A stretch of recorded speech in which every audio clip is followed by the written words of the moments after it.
Hi, I'm Braid, and I'm going to teach you today how to do a fishtail.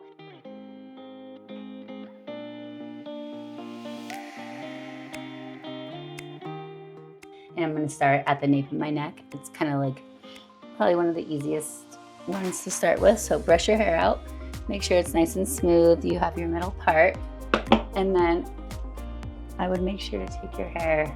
I'm kind of going more straight down in this way, so it's not like up and back. This is kind of like a little bit more sleek for me. And then I'm using thin hair ties. There's plastic. I always cut these out later so that I don't have to pull them out and have them mess with my hair. So as of right now, it's right at the bottom of my head. If you want to, and you want a little bit more body right here, you can always kind of just like pull up a tiny bit on those sections.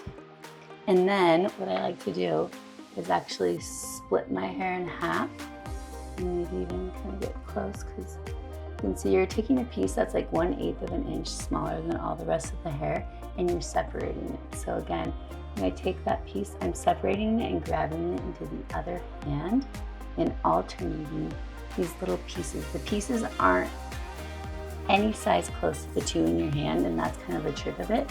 So it looks a little bit more intricate. And you're again, alternating. And you wanna also a little tip from the farthest out piece over. If you took too far in, you'd lose the wraparound effect. So you really wanna make sure that you pull from the outside. When you start taking a little bit bigger sections, the fishtail looks a little bit fatter. So it's really, again, how detailed do you want your fishtail to be? I'm kind of going with like a medium. And I also want to teach you guys so that you can have like a nice look. So like when you see that little hair that popped out, I just kind of pull that hair and find it and pull it back down so that I can achieve the same look. And then like this is starting high up. So I'm gonna take this hair that's high in that piece and bring it down so that it's still connected.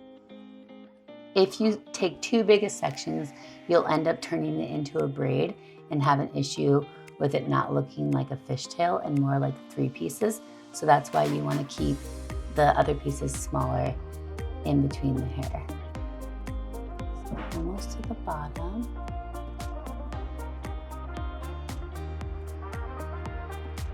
And again, just alternating back and forth, back and forth. I'm looking in the mirror to do it. Sometimes you can like, let's see if I can do it with just memory. Sometimes you can just do it with memory. Just feel the pieces, but I would say in the beginning, until you become better at it, maybe don't flip this way. I'm trying to show off. Okay, so again, until you get more towards the bottom.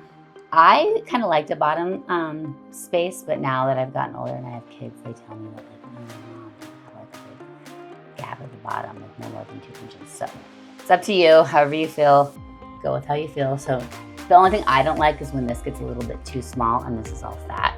So I'll show you kind of how to solve that problem at the same time. So now I'm taking the ponytail holder, I'm going pretty close to the end.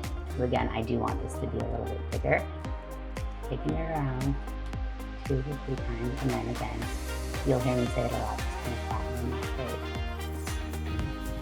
And you can even again, kind of pull from the bottom, hold the ponytail holder just kind of like the longest hair. Pull up just a little, and again, it just kind of gives you that like fuller look. And then, you know me, like a little bit of something. That's the fishtail. So this is the final look. Let me know if you try it. I'd love to see it in the comments.